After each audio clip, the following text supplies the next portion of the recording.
everyone, and welcome to the fourth episode of The Talent Equation, a podcast brought to you by Abacus Service Corporation, where we explore real strategies, insights, and lessons from today's world of work.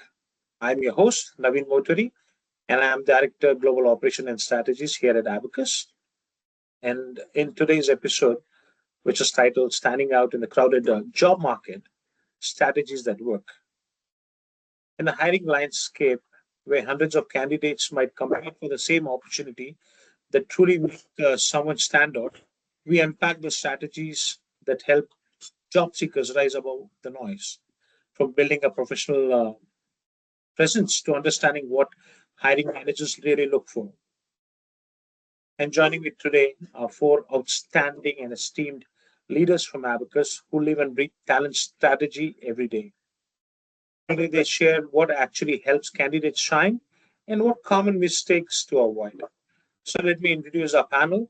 April Szlaga, Vice President at Abacus, expert in operations and talent strategy. And April has been a veteran in the industry for a very long time. Along with April, we have Santosh Gundrathi, Associate Vice President of Client Success at Abacus, who works very closely with hiring managers and clients and knows what they value most. Also have Megan Johnson, Client Relationship Manager and Talent Acquisition Specialist, and who connects top candidates with leading organizations every day. And Crystal Gargis, a Client Partnership Manager for Legal, who works with placing attorneys and legal professionals at boutique to mid-sized law firms and in-house legal teams. Welcome, everyone. It's great to have you here. Thanks, Naveen. Thank you, Naveen. Thank you, Naveen. And Yuri Wise, guys, want to give a quick introduction about yourself? Sure, we'll start with April.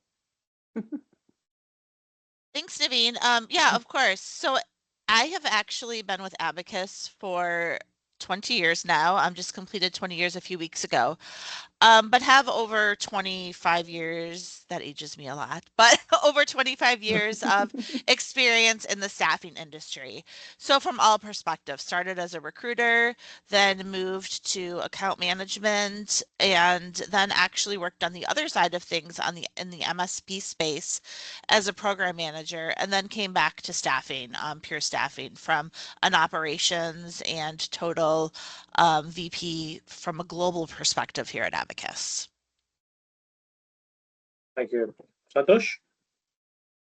And I am Santosh Gundrathi. I'm an Associate Vice President for Client Success with 18 years of industry experience. I've been with Abacus for a little over 10 years now. Always been reporting to April on both sides of the table. I've been on delivery for a long time before I moved to client side. Enjoying both. And, I look forward to contributing more on the client side now that I'm on the client side versus the delivery, which gives me an edge on both sides, right? So that's who I am. Thank you. Thanks, Santosh. Megan? Hi, I'm Megan Johnson. I have been in staffing for about 8 years. I started in marketing, went into compliance, and now I am a client relationship manager. I've been doing this for about a year, and I love it. I love the people and the humans behind it. So that is where my joy comes from with Abacus is connecting with candidates and making their days and getting them jobs. That is my favorite thing to do. Thanks, Megan. Crystal? Hey there. Yes, my name is Crystal Gargis. I'm a client partnership manager for the legal department here, and I work full cycle recruiting for both the client and the candidate side. I've been with Abacus going on 3 years and really enjoy working here and putting great talent to work as well on perm roles. Thank you, Crystal. So we'll cover this podcast in different parts, with each leaders that we have in the call. The first one that I would want to cover is strategic position, and that'll be with April. April, you have led operations and talent strategy for years. From your perspective, what has changed, and how candidates need the position themselves today? That's a great question, Naveen. Really, the biggest shift we've seen is from credential-based to capacity-based hiring. So we see that employers are less concerned about where you've worked or studied and really more focused on what you can actually deliver. So candidates really need to show adaptability, data literacy, and collaboration, not just listing their responsibilities, right? That bullet list of responsibilities, well, it's important. They need to show so much more than that. So really today, candidates need to position themselves about value creation and relevance, not just the job titles. That's such an important distinction. And many job seekers still put most of their energies into resumes and interviews. Beyond that, what are the other areas like mindset, networking, internal visibility? What makes the biggest difference in standing out? Great. The great question, Naveen. Really, networking is huge, but mindset is the real differentiator. So a growth mindset really allows you to learn, pivot, and contribute proactively. Inside organizations, visibility also matters. So whether it's through cross-functional projects, mentoring, or taking initiative, employers notice people who take ownership, not just people who complete those tasks. And that's why when you're out there really looking for a new position, that network comes into play. It's really knowing who you've worked with along the way, who you can reach out to, and utilizing that. And that all it ties together with that growth mindset and how you are proactively working with people. I really like that, April, ownership over output. But I have a question, like Mhm. someone who is looking for a job, how do they create that mindset? How do you build that mindset of taking ownership? So really start by understanding the company's priorities, whether it's innovation, customer success, or sustainability. Then align your skills and achievements with those outcomes. And when you speak to the organization's language, that really helps you. So really do your research so that way you're prepared for an interview. Look at reviews on the company. Really stand out as somebody who gets the business, not just the role. A lot of times we talk about cultural fit, and it's more than just going in and saying, I understand your culture. It's really doing that research behind that so you can truly speak to it in an interview. Yeah, I agree with that part of it. Like people don't research nowadays. They have started to it, but many are still lacking. How can professionals better align their personal goals, April, with broader business strategies of the organization they want to join? That's great. Great question, Naveen, because really candidates need to refocus on visibility and impact. So often it's really not a lack of their capacity, but it's a lack of their storytelling, their ability to interview. So it's starting from the beginning, refresh your personal brand, update your LinkedIn, make sure you have a resume that really is with the times, right? You don't want something that stands out too much, but you want something that's updated and fresh. Engage with thought leadership and really quantify your results, right? Just don't say I did this, this, and this. Be able to provide numbers behind that. And that experience is what speaks the loudest when it's communicated clearly and confidently. Prep for an interview. Here at Abacus, our client relationship managers, such as Megan on this call here, they really prep our candidates and really explain to them the importance of doing their due diligence, that research behind the company, behind the position, behind the manager, and really preparing yourself to be able to speak to what you can do, really telling that story of your experience. Thank you, April. So basically, what we need to do as a job seeker, or Hmm. actively or passively, is do a complete research, prep yourself against which company you're going for the interview, and also create a persona about yourself, like such as LinkedIn, where it talks about who you are, what you did, and what you want to do, so that the client or active hiring managers can look at you and make that distinction or judgment on what they are getting when they're talking to you. Wow. Correct. It's, interviewing, Naveen, is not a one size fits all approach. So you can't go into one interview thinking my next interview is going to be exactly the same. You really have to customize it to each person, each client, each position, because they're going to be different. So yeah, so now it's more of personal branding than Yes, anything else. Yeah, thank you, April, 100%. thank Of you. course, Yeah, Naveen. yeah. And finally, April, what advice would you give to a mid-career professional who feels overlooked despite strong experience and work ethics and stuff like that? That's really interesting question because I think it's difficult, right, to stand out at times, especially when there's so many candidates out there who are really vying for the same position. So again, it really goes back to how do you stand out? It's through your LinkedIn. It's really going out there and commenting on people's posts, professional organizations, going out there and being engaged with those organizations. And then again, when it comes down to the interview itself, it's going in with the data, going in with your numbers and what you've done and what you can do for the client that you are, or the company, excuse me, I'm so used to talking about clients, what you can do for the company to help them and really achieve your personal goals, keeping in mind their company goals. Thank you, April. That Mhm. was very insightful answers and suggestions that you gave. And now we will move to the next part of the podcast from the hiring manager perspective. What do they value the most with Santosh? And Santosh, you have been working closely with clients and hiring manager day in day out. From your experience, what traits or skills are employees consistently prioritizing right now? What are they looking for the most? Good question, Naveen. Employers today look for three things, right? I mean, all of them: adaptability, accountability, and collaboration.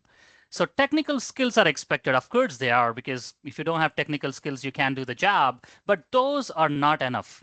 Clients want people who can handle change, communicate clearly, and integrate well into hybrid teams. Thank you. That makes perfect sense, Santosh. And how have clients' expectations shifted post-pandemic, especially around flexibility, remote working, and cultural fit? Oh, it's interesting, right? I mean, the world is now not, AD and BC. It's more pre and post pandemic. And again, another great question. So, since the pandemic, flexibility and self management have become major differentiators. Companies now look for professionals who can stay productive and motivated without constant oversight, right? You don't want somebody to be looking over your shoulder all the time. That's not what companies expect of people. So, cultural fit has also evolved. It's no longer just about shared values. It's about how well someone can adapt to dynamic environments and collaborate across time zones and functions. So, Santosh, I'm sure you might have come across a situation pretty often when two or more candidates have similar technical skills or similar skills. What usually tips to scale for the hiring manager? What bends the bar for them? Happens all the time, right? When you talk to more candidates, people are there with similar technical skills, and you got to make a decision because you probably only have one position open with two people very competitive. So it's always always almost comes down to attitude and communication. The candidate who shows curiosity, asks thoughtful questions, demonstrates problem solving skills, and builds authentic connections with the team usually tends to win. So technical parity is common. Emotional intelligence will be a real tiebreaker. Great, Santosh. Great, good, powerful answer. Finally, what are the common mistakes job seekers make when engaging with recruiters or hiring managers? So this isn't just about job seekers. This is also for people on the job, right? When you oversell yourself and underdeliver. Now, that's the big one. It is overselling and under listening in case of the job seekers. So many candidates miss subtle cues from recruiters or fail to tailor their responses. Now, the best approach is to treat recruiters as strategic partners and not as gatekeepers. So unfortunately for recruiters, they're treated as gatekeepers and not like strategic partners for the job seekers. Now, to answer your question, listen, clarify, and align your story with what client truly needs. It's collaboration and not a transaction. Okay. So basically, it's overselling and under listening is the biggest one takeaway from here. So many Absolutely. candidates miss subtle cues from the recruiter or fail to tailor their responses. The best approach is to treat recruiters as a strategic partner, as you said, and not as gatekeepers. Wonderful, wonderful, Santosh. April, coming back to you based on Santosh's insights and answers, with companies becoming more selective in 2024 and 2025 and being even more selective in the coming year, how can job seekers strategically position their achievements and personal brand to demonstrate value beyond traditional qualifications? Again, I mean, going back to what we talked about earlier, right? It's really coming in with your data, being able to stand out with the numbers and really make it relevant for the position. You know, it is a different time right now. We've seen candidates go through more interviews than ever. I mean, it's insane, right? What some candidates are going, but there's a reason for that, right? The clients, the companies, they want to get it right the first time. They don't want to have to interview, select a candidate, and then find out this is not the right fit because it's so hard to get approvals for every single position right now. They're having to go through multiple approvals, multiple budget questions, and all of that. So they need to get it right the first time. So really, again, how are you going to add value? How are you relevant for that job? Not just based off of the job title, not just based off of what you think you know. It's really being able to show that you understand that position, you're literate on it, and you can speak to it intelligently. That's really how you're going to stand out now above being prepared. That's my key So if you point. check mark these boxes, April, then you are more employable than others. And hence, Well, it's more some than people get, checking the boxes, right? It's really coming in and being able to stand out through how you're talking, your adaptability, your accountability, your collaboration, exactly what Santosh talked about. You really everybody's going to have the same skills as you, right? Everybody's coming yeah, in with those same technical skills, but it's standing out. How do you handle that change? Communication, flexibility, being able to change your direction very quickly.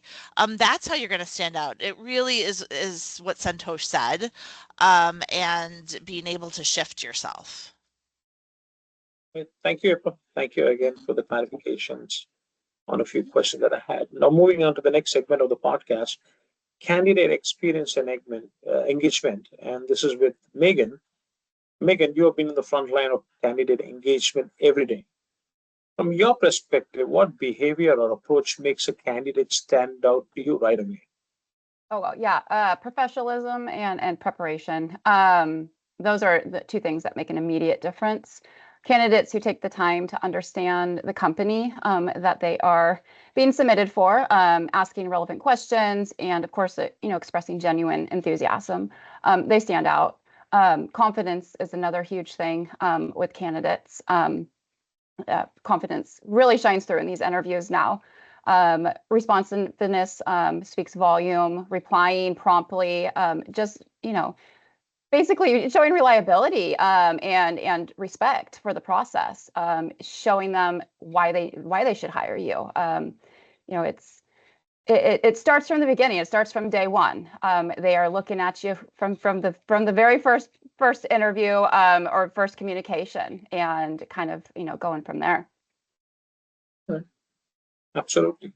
Speaking of responsiveness, how important is communication, Megan? Like tone, clarity, professionalism. How do you influence hiring outcome?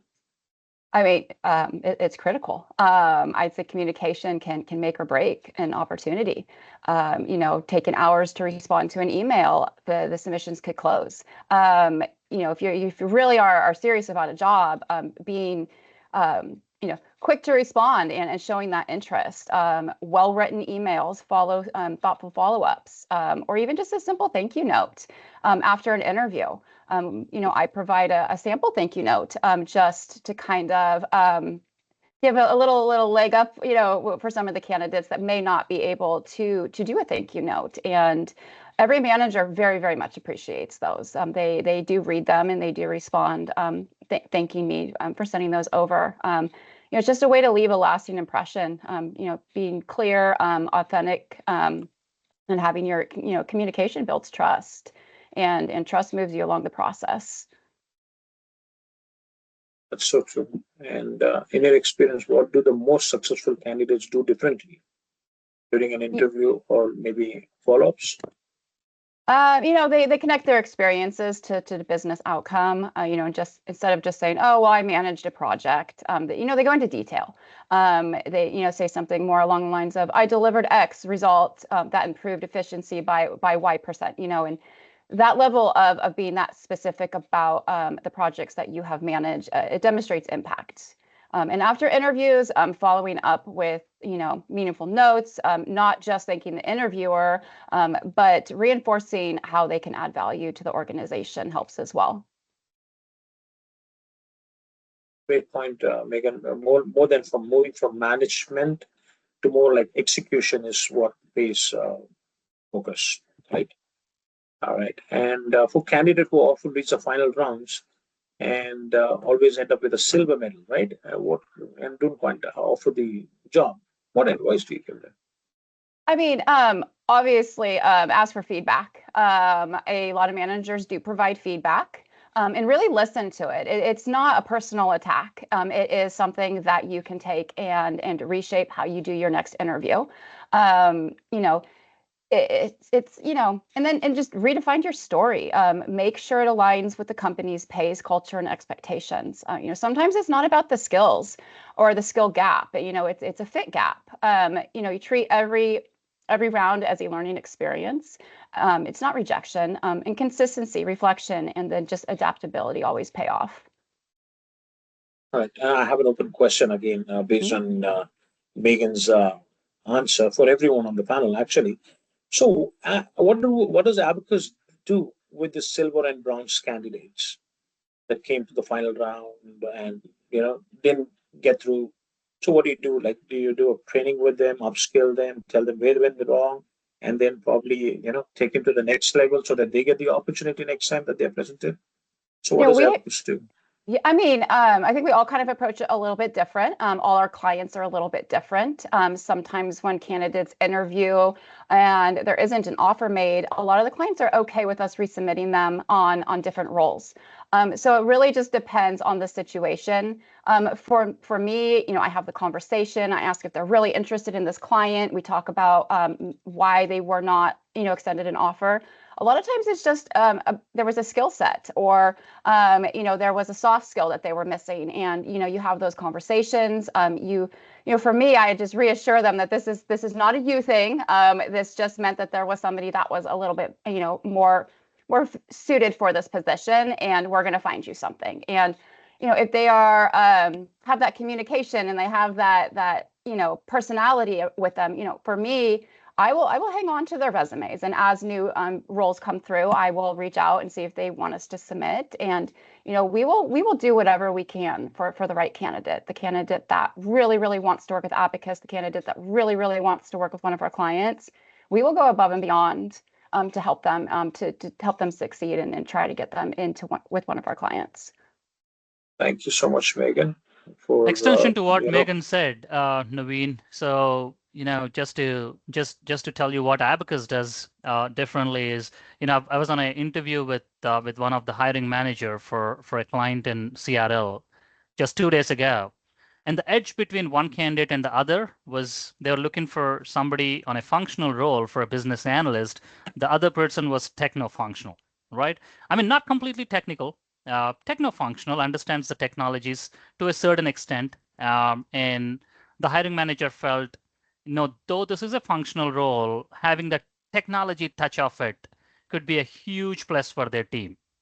Now, what does that tell you? The clients are looking for something, but if you have something addition to what they're looking for, with the same communication skills, with the same skills that the other candidate has, you have an edge. So I called this candidate and explained why they weren't selected, though they did a great interview, and said, hey, you're on a business analyst role, so having some touch of this technology might get you more opportunities. So that's what we do. We don't just leave them to no feedbacks, or we don't leave them guessing. They're better prepared the next time they interview. They upskill themselves and all of that good stuff. Thank you, Santosh. Thank you, Megan. I would also add, if I may, I would add to that Sure, I think that they're selected for a reason, right? They were part of this panel for a reason. Their resume stood out to what the client was looking for.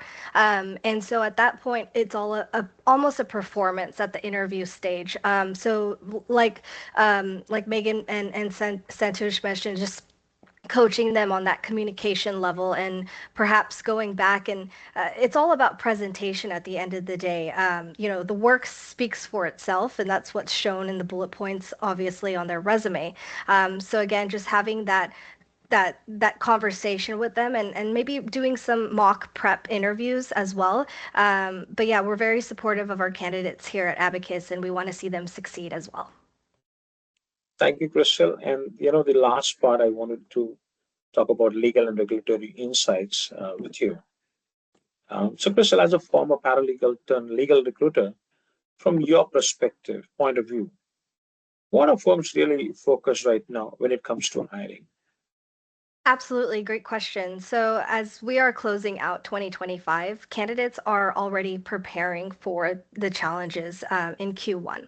So, naturally, Q4 is when clients are thinking about their budgets, who they need versus who they actually want to hire, and how they can get ahead of their competitors and other law firms along the same practice area experience. And so, the uncertainty around where the economy is headed will ultimately determine whether candidates stay put at their current firm or if they're willing to test the market. It also shapes how aggressive hiring managers want to be in the market as well. On the legal side, and as well as other verticals, the economy matters quite a bit in terms of that. And so we're also in a transitional phase with AI tools and chatbots becoming part of the operational side of legal work.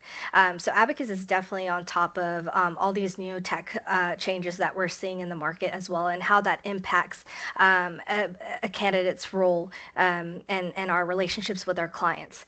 And so leadership is deciding how far they want to lean into these tools and what that means for their current teams. So in some cases, introducing these tools could impact how legal departments structure or retain their administrative teams, but not across the board. So for example, many clients are still figuring out the right balance of how to integrate new tech without losing the human aspect, the human personality side of the work. That's a great perspective. What helps a legal professional stand out in this kind of environment? Yeah, so when working with legal recruiters, candidates should make their specialization and capabilities front and center. And I know some of these terminologies are not used in other verticals. So what I mean by specialization and capabilities, well, you have a practice area, but that practice area, like for example, personal injury, can dive into other different subsections. And so I guess really emphasizing that, because when our clients come to us, they're looking for a very specific experience. And if you're not demonstrating that in your resume, it can be overlooked, even though you have it. So the people that are going to stand out are the ones who have built real depth in a practice area, whether that's corporate litigation, real estate, data privacy, or IP. Firms want those professionals who know their lane. They have that track record to back it up. And they can show that through either their work or sometimes they'll ask for a sheet that essentially shows what cases they've worked and or what negotiations they've handled on the transactional side, as an example. So it also helps to show strong business acumen and understanding how their legal expertise contributes to the bigger picture. I do think it's less about the tier of firm someone comes from and more about their actual performance in their day-to-day job. Even with all the technology in play, your reputation is still going to matter, especially in the legal field. People talk, and legal is really one of those very close networked verticals throughout the entire nation. Really, everybody kind of knows each other to some regard. And so if you are consistent, reliable, and easy to work with, well, then your name will just naturally get around in a good way. And so ultimately in this market, credibility is going to be the real currency. And it sounds like it's less about keeping up with the noise and more about knowing your value and understanding where you fit in the bigger picture. Right, exactly. And the market will always fluctuate, but becoming an expert driver in your field, being prepared for change and staying tuned into those salary trends will always give candidates in the legal field an edge. Again, thank you guys. Thank you, April, Santosh, Meg, and Crystal. These were very, very insightful and very fantastic. I hope the listeners who are listening to this podcast get a lot of info and will make some adjustments to their existing resumes, personas, and the way they communicate and put forward, their background in a professional way, in a better way, so that they land this job. Thank you so much. So if I can summarize the discussion in one line, standing out isn't being louder, it's about being clearer and more aligned and being more authentic. Thank you, guys. Thank you to all the listeners. Remember, employees want to solve problems, not just professionals. Communication, mindset, and adaptability are your strongest assets. And the growth comes when you align your personal purpose with organizational goals. Thank you for tuning in for Talent Equation. Don't forget to follow Abacus Service Corporation on LinkedIn for more insights on staffing, leadership, and career growth. Until next time, stay focused, stay intentional, keep learning. Happy hunting.